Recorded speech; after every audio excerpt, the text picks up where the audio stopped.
Class 12। तो आगे के कुछ वाक्य काव्य के मैंने आपको बता दिए थे। तोड़ो, यहाँ पे अपने मन की ऊब को तोड़ने की बात कही गई है। प्रतीकात्मक काव्य है ये। इसमें प्रतीक के रूप में चरती परती को रखा गया है, मतलब जो पत्थर चट्टान है उसको रखा गया है, जिसके अंदर मिट्टी होती है, जहाँ पेड़ पौधे उगते हैं मिट्टी के पोषक तत्वों को पाकर। तो उसी प्रकार हमारे मन को भी रखा गया है कि अगर ऊब है हमारे मन में तो हम कोई भी काम नहीं कर पाएंगे खुशी मन से। ठीक है, तो आगे काव्य के देखती हैं कुछ पंक्तियां हैं। तोड़ो तोड़ो तोड़ो ये उत्सर बंजर तोड़ो, मतलब जो बंजर बन गई है भूमि, उस बंजर भूमि का जो बंजरपन है उसको तोड़ो। ये चरती पड़ती तोड़ो, मतलब जो चरत पड़ी हुई है, परत पड़ी हुई है मिट्टी के ऊपर, उसको तोड़ दो। सब खेत बनाकर छोड़ो, तो इसे ऐसा कर दो कि ये खेत बन जाए।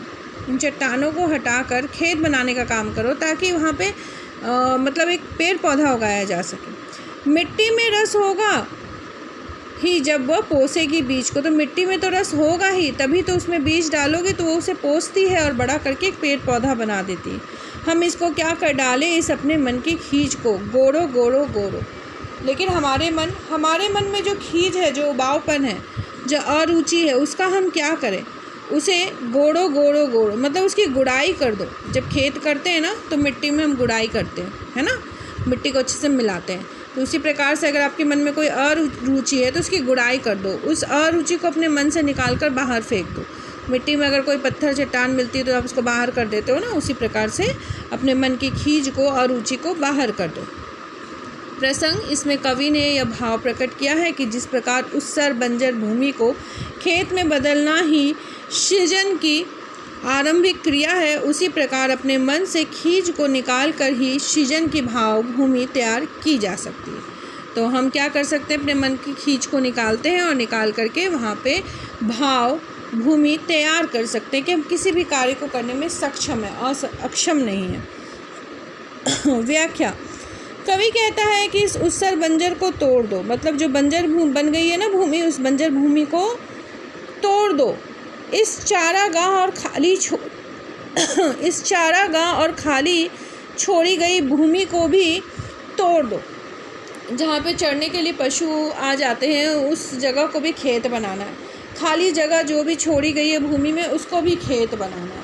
तो सबको तोड़ो और वहाँ पे गुड़ाई करो। इन सबको खेत बनाकर छोड़ो, गुड़ाई करो ताकि वहाँ पे खेत बनाया जा सके। तात्पर्य यह है कि अनउपजाऊ और खाली पड़ी सारी भूमि को खोद करके खेत बनाकर ही दम दो, मतलब खेत बनाना है ताकि हम फसल उगा सकें। मिट्टी के अंदर तो रस होता ही है, उससे वह बीज का पोषण करेगी। तो मिट्टी के अंदर तो रस है ही, अगर आप बीज डालोगे तो वो उसका पोषण करेगी। कवि आगे कहता है कि हम अपने मन की खींच का क्या करें, अर्थात धरती को तो खोद कर उपजाऊ हम बना सकते हैं, परंतु मन में आई हुई झुंझलाहट या कुड़न को हटाए बिना सृजन कैसे संभव है। मतलब हम सृजन कैसे करें, अगर झुंझलाहट को और कुड़न को, चिड़चिड़ को अपने मन से ना हटाएं तो कैसे कोई काम को हम कर पाएंगे। इसीलिए कवि कहता है कि मन की खींच को भी गुड़ाई कर दो, जिस प्रकार हम खेत बनाने के लिए मिट्टी की गुड़ाई करते हैं। जिस प्रकार मिट्टी को खोदकर भुरभुरी बना दी जाती है और वह उर्वरा बन जाती है, मतलब उसमें उर्वरा शक्ति आ जाती है, उसी प्रकार मन से झुंझलाहट को जड़ से खोद कर निकाल देने से वह भी उर्वरक हो जाएगी और मन में सृजन कार्य में सक्षम हो जाएगा। मन में ये शक्ति आ जाएगी कि आप किसी भी काम को करने में सक्षम। ठीक है, विशेष बातें इन पंक्तियों में कवि ने मन से खींच निकाल कर उसे सृजनशील बनाने की प्रेरणा दी है। भाषा में सरलता है, सजीवता है। तोड़ो तोड़ो तोड़ो या गोड़ो गोड़ो में पुनरुक्ति प्रकाश अलंकार है। उत्सर बंजर चरती पड़ती में पद मैत्री है। क्या कर में अनुप्रास अलंकार है और काव्यांश ध्वन्यात्मक है, सुनने लायक काव्य है।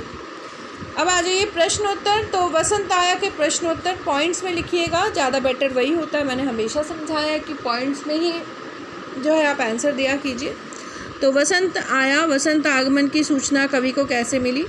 तो पहला पॉइंट, कवि जब सुबह के 6 बजे सड़क के फुटपाथ पर चल रहा था तब उसने प्रकृति में कुछ परिवर्तन को महसूस किया। उसे किसी बंगले के अशोक के पेड़ पर बैठी हुई चिड़िया के कुहुकने की मीठी स्वर सुनाई पड़ी।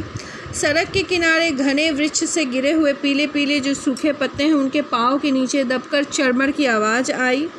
गर्माहट ली हुई ताज़ी हवा फिरकी सी नाचती हुई आई और चली गई। इसी तरह से फुटपाथ पर चलते हुए इन परिवर्तनों पर ध्यान देने से कवि को ऐसा महसूस हुआ या सूचना मिली कि वसंत का आगमन हो गया।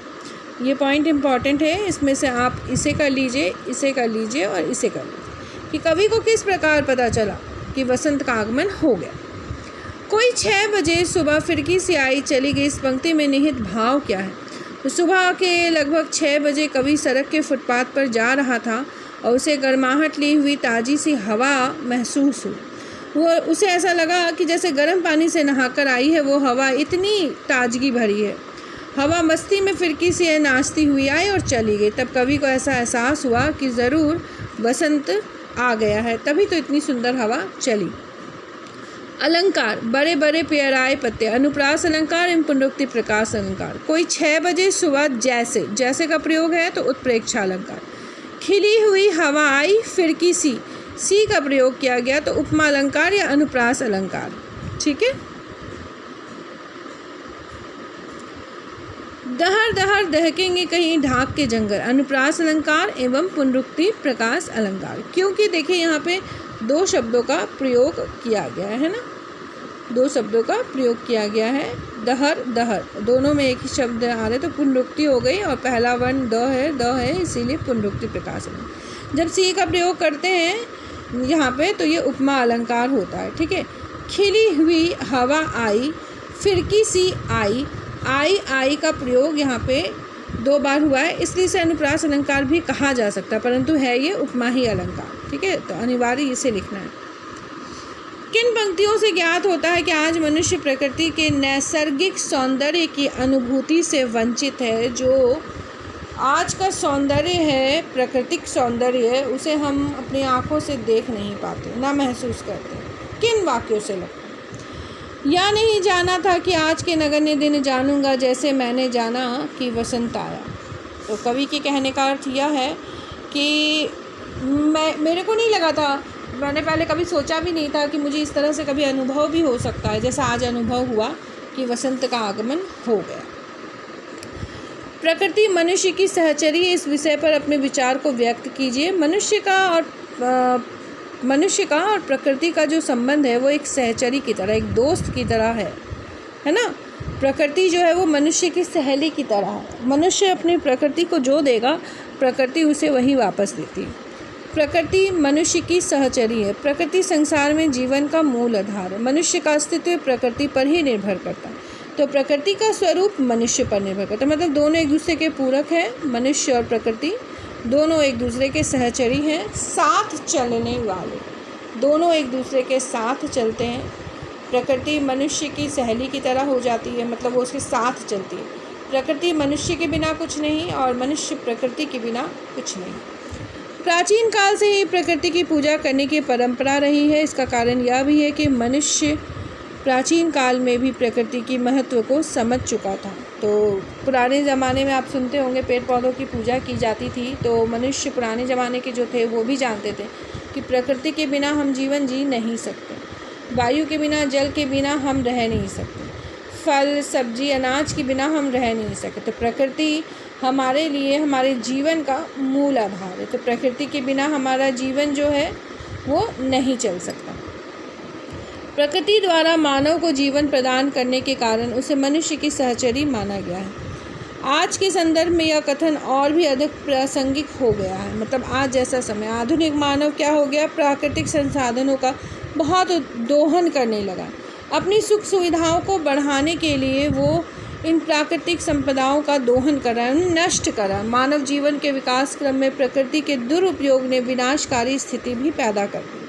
तो आप प्रकृति के साथ बुरा करोगे तो प्रकृति भी आपको वापस बुरा ही देगी। मानव जीवन के विकास क्रम में प्रकृति के दुरुपयोग से विनाशकारी स्थिति भी पैदा हो गई है। वन जल भूमि आदि के दोहन यानी नष्ट करने से, औद्योगिकीकरण करने से बहुत प्रदूषण उत्पन्न हो गया है। मानव अस्तित्व के लिए खतरा भी उत्पन्न हो गया है। अतः अपना अस्तित्व बचाए रखने के लिए मनुष्य को जो है प्रकृति का स्वरूप बचाना होगा।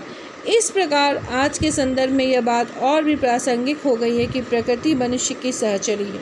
तो समुद्र में कूड़ा कचरा फेंकते जाओ एक दिन आएगा जब समुद्र आपको सुनामी देगी। प्रकृति के साथ आप अच्छा करो, प्रकृति आपके साथ अच्छा करेगी।